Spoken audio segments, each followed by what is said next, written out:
Alors, nous passons maintenant au deuxième point. Après la situation de l'Amérique, nous continuons avec les reliefs. Les reliefs, comme là, on a deux Amériques du Nord et du Sud, nous commençons par les reliefs de l'Amérique du Nord. Alors, l'Amérique du Nord, nous sommes à l'ouest. Vous voyez cette partie qui est un peu sombre. Ce sont des montagnes qu'on appelle les montagnes rocheuses, à l'ouest de l'Amérique du Nord.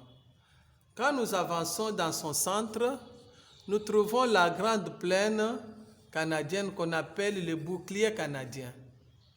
Et puis la plaine de Mississippi. Quant à l'est maintenant, nous avons le plateau de Labrador ici.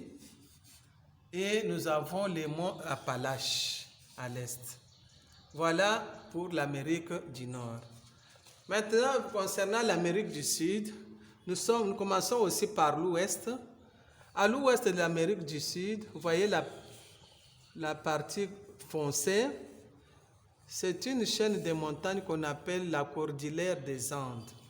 On peut aussi les appeler les Andes tout simplement. Au centre maintenant, il y a des plaines. Il y a la plaine de l'Orénoque, ici. Il y a la plaine de l'Amazonie. Et il y a la plaine qu'on appelle le Rio de la Plata, ici.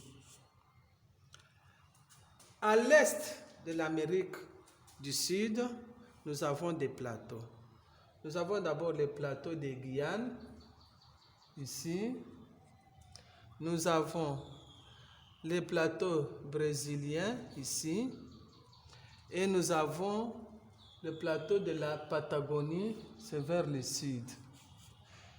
Ainsi, on finit avec les reliefs et nous entrons dans l'hydrographie, qui est l'étude des cours d'eau de l'Amérique.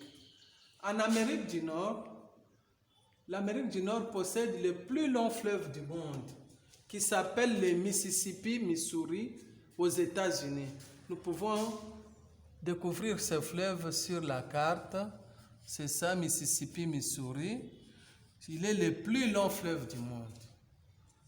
En Amérique du Sud, maintenant, on trouve le plus puissant fleuve du monde du point de vue de son débit. C'est le fleuve Amazon, le plus puissant. Et nous avons vu, lorsque nous avons étudié le Congo, le fleuve Congo, qu'il occupe la deuxième place du point de vue débit, puissance, après l'Amazone. Et voilà, l'Amazone est là, qui se trouve en Amérique du Sud, au Brésil. Il est au Brésil. Voilà pour aujourd'hui ce que nous avons étudié sur l'Amérique. Vous allez copier tous ces résumés dans votre cahier de géographie. Et à la prochaine.